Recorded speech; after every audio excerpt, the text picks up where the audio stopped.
Good morning everyone.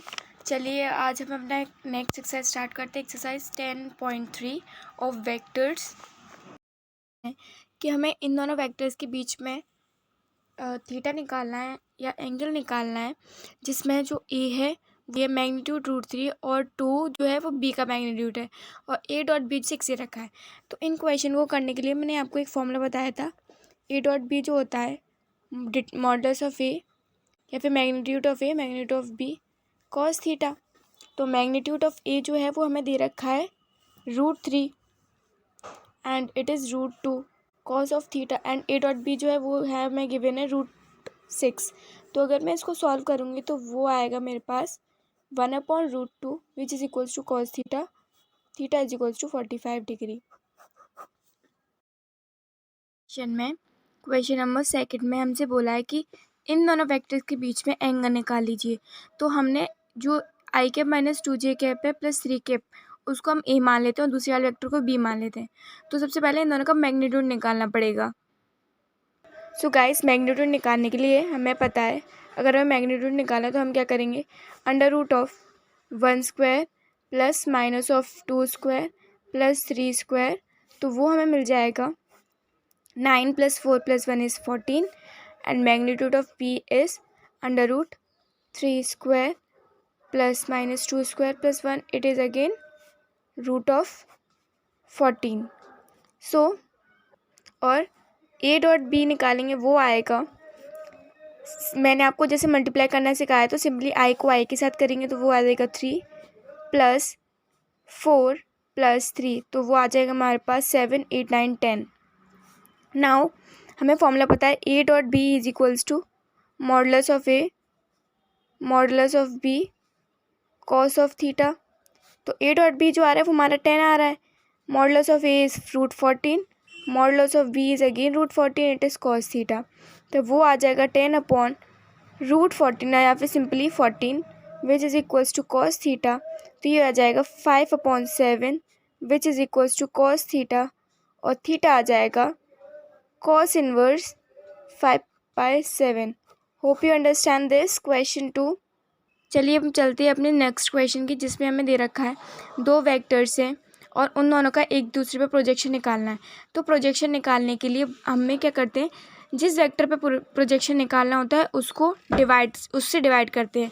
तो इसका formula होता है, मान लीजिए ये वेक्टर है और ये बी वेक्टर है, तो इन दोनों का dot product upon modulus of B vector.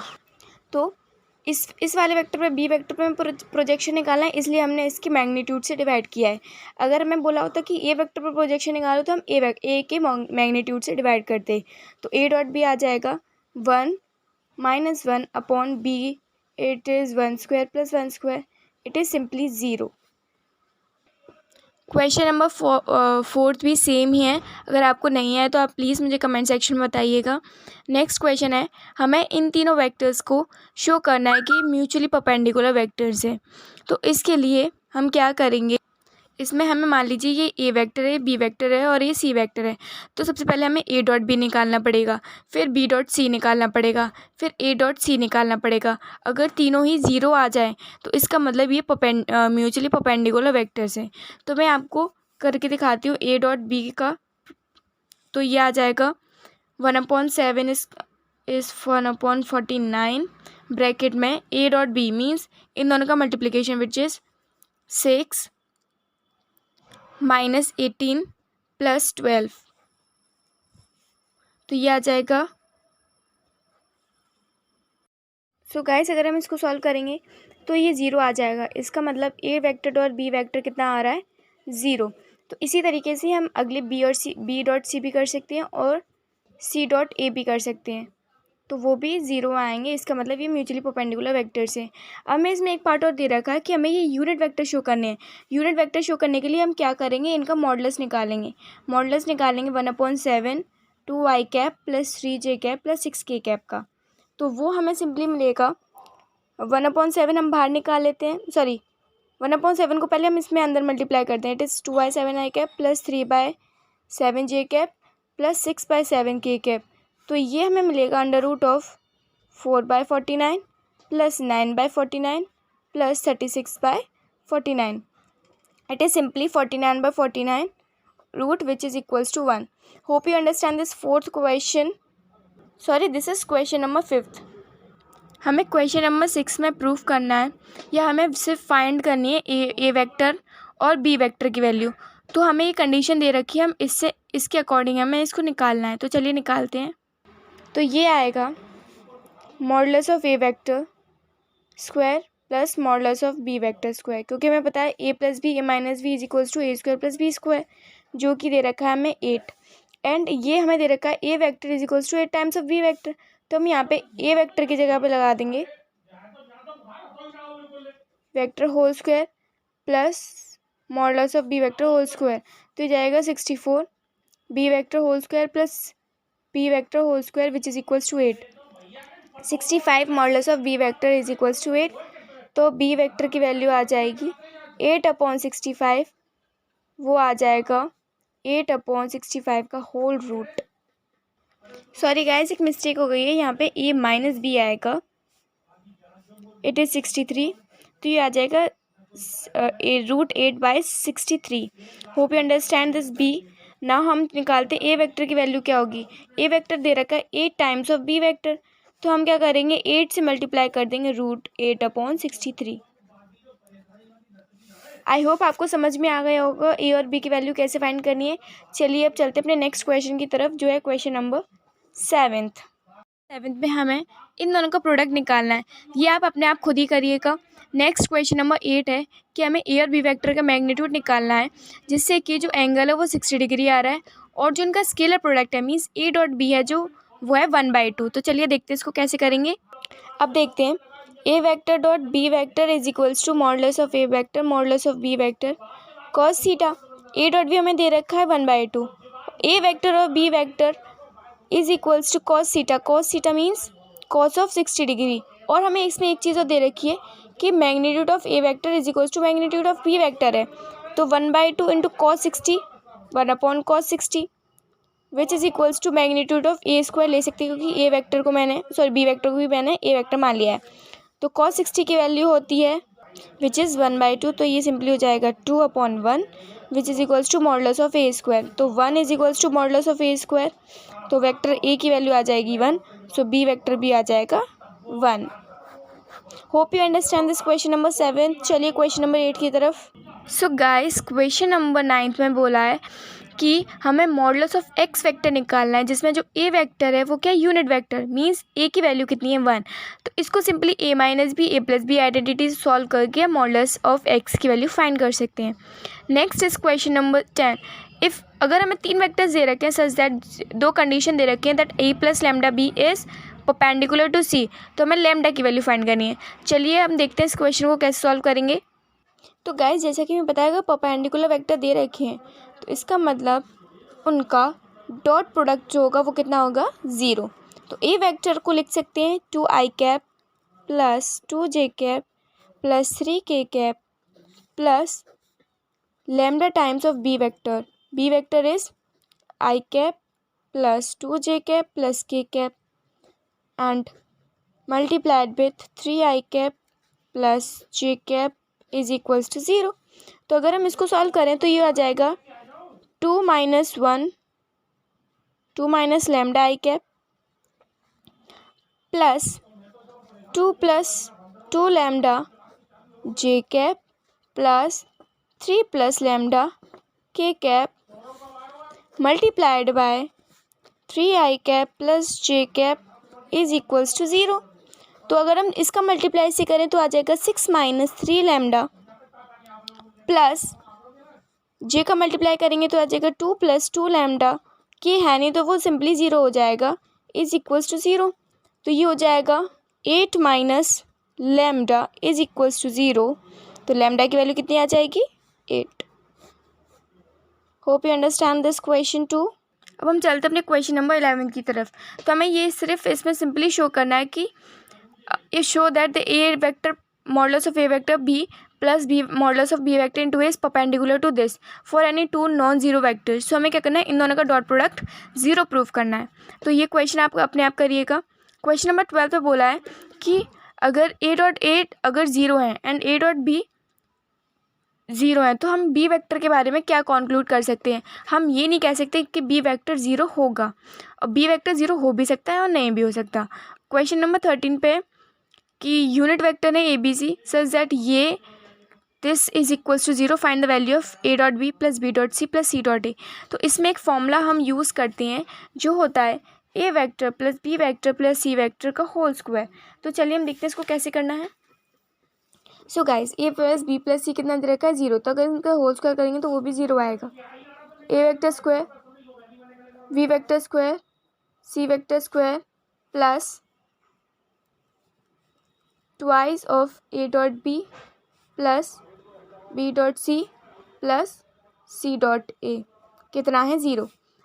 अगर ये जो दे रखा है वो यूनिट वेक्टर से, तो ये आ जाएगा one plus one plus one plus twice of A vector dot B vector plus B vector dot C vector plus C vector dot A vector is equals to zero. Three plus to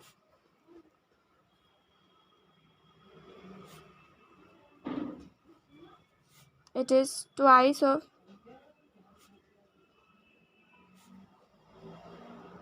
is equals to minus of three.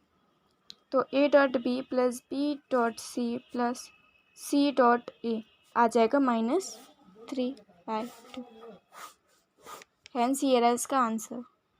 Question number 13 में मैं हमसे 14 में हमसे बोला है कि अगर A vector B vector zero है और A vector dot B vector zero है तो हमें इसका converse need not to be true. इसका मतलब ये बोला है कि अगर A vector dot B vector zero है, ए वेक्टर ज़ीरो है और बी वेक्टर ज़ीरो है तो ए डॉट बी वेक्टर ज़ीरो होगा ही होगा। बट ये ज़रूरी नहीं है कि अगर A vector dot B vector zero है तो A vector dot B vector zero होगा कि नहीं होगा। जैसे कि मान लीजिए A vector dot B vector हमने परपेंडिकुलर प्रूफ कर दिए कि दोनों परपेंडिकुलर हैं तो वो ज़ीरो आएगा ही आएगा। तो इसका मतलब ये नहीं है कि ए वेक्टर इसको ज़ीरो होना ही चाहिए या बी वेक्टर इसका ज़ीरो होना ही चाहिए। इन दोनों का वेक्टर कुछ भी हो सकता है। मान लीजिए आई cap plus j cap plus के कैप हो, और ए वेक्टर ये होगा ए वेक्टर मान लीजिए, और बी वेक्टर को मान लीजिए वो हो आई cap plus j cap minus two के कैप। तो अगर मैं इन दोनों का डॉट निकालूंगी तो वो simply one plus one minus two आएगा, तो वो हो जाएगा ज़ीरो। तो ज़रूरी थोड़ी नहीं है कि अगर A vector dot B vector कि A vector dot B vector zero हो तो ए वेक्टर ज़ीरो होना चाहिए या बी वेक्टर ज़ीरो होना चाहिए। ये कंडीशन हमने प्रूव कर दी है। चलिए हम क्वेश्चन नंबर 15 की तरफ चलते हैं। बोला है कि what is of triangle A B C दे रखा है, तो ए है ये, बी है ये और सी है ये। Find angle a B c and the find the angle between b a and b c. तो इसमें मैंने आपको सिंपली बताया था कि सिंपल पहले बी ए निकाल लीजिए, मतलब terminal point minus initial point. Similarly c dot b c dot b से निकालने के लिए c vector minus b vector करिएगा। फिर जो बी ए वेक्टर है उसको ए लेट कर लीजिए और इसको बी लेट कर लीजिए। इसके बाद क्या करना है, चलिए मैं आपको करके दिखाती हूँ। It must be lengthy question, तो but it is not that much tough. तो हमें इन दोनों के बीच में एंगल निकालना है। तो b c vector dot b a vector is equals to b c vector का मॉडुलस बी ए वेक्टर का मॉडुलस कॉस ऑफ थीटा। तो b c dot b a निकालेंगे तो आ जाएगा -2 -6 विच इज़ इक्वल्स टू, अगर इसका मैग्नीट्यूड निकालें तो वो आ जाएगा √4 4 and 9 4 4 8 and 9 is 17 into magnitude is 1 and 4 4 5 6 cos of theta। तो ये आ जाएगा 6 7 8 9 10 -10 upon √17 into 6 of cos theta। तो थीटा आ जाएगा -10 upon cos inverse -10 upon √111 and 16। तो hope you understand this question number 15। चलिए चलते हैं क्वेश्चन नंबर 16 की तरफ। मैं क्वेश्चन नंबर 16 में ये सारे पॉइंट्स कोलिनियर दिखाने कोलिनियर दिखाने इसका मतलब हमें इनका डिटर्मिनेंट ज़ीरो प्रूव करना होगा। तो चलिए प्रूव करते हैं। हमें निकालते हैं 1 × -6 - 13। हैंस हमने प्रूव कर दिया कि इसका डिटर्मिनेंट ज़ीरो है। तो चलिए क्वेश्चन नंबर 17 की तरफ चलते हैं। हमें दिखाना है कि ये दोनों वेक्टर, जो ये 3 वेक्टर्स दे रखे हैं, form of vertices of right angle triangle. तो राइट एंगल ट्राइंगल के लिए मैंने आपको एक कंडीशन पहले प्रूव करी थी कि पहले ए बी वेक्टर निकाल लीजिए प्लस बी सी वेक्टर वो ए सी वेक्टर के इक्वल होना चाहिए। नेक्स्ट क्वेश्चन नंबर 18 कि अगर एक नॉन जीरो वेक्टर है मैग्नीट्यूड ए का, लेमडा भी एक नॉन जीरो स्केलर वेक्टर है, then lambda into a is a unit vector. तो इफ़ वेक्टर इफ़, तो हमें दिखाना है कि लेमडा इंटू ए वेक्टर 1 होगा अगर A vector is equals to, sorry it is a scalar, तो इसका मैग्नीट्यूड मान लीजिए नॉन जीरो स्केलर वेक्टर है। तो ये क्या हो जाएगा, A vector is equals to 1 upon determine modulus of lambda, या फिर lambda is equals to 1 upon A vector. तो ऑप्शंस के अकॉर्डिंग हमारा ऑप्शन नंबर डी मैच कर रहा है। Hope you understand this all this question. अगर आपको कुछ भी क्वेश्चन नहीं समझ में आते हैं तो प्लीज़ मुझे कमेंट सेक्शन बताइए। सो आई होप कि आपको समझ में आई हो एक्सरसाइज 10.2। अगर आपको कुछ भी चीज़ नहीं समझ में आती है तो प्लीज़ मुझे कमेंट सेक्शन में ज़रूर मैसेज करिए और मुझे नए नए तरीके बताइए कि मैं और किस तरीके से आपकी हेल्प कर सकती हूँ। Thank you. ज़्यादा से ज़्यादा मेरे चैनल को सब्सक्राइब करिए, मेरी वीडियोज़ को शेयर करिए, जिससे कि जो हेल्पफुल इंसान है उसको मिल सके। Thank you and all the best for your next exam या जो भी आपका होने वाला है टेस्ट। Thank you.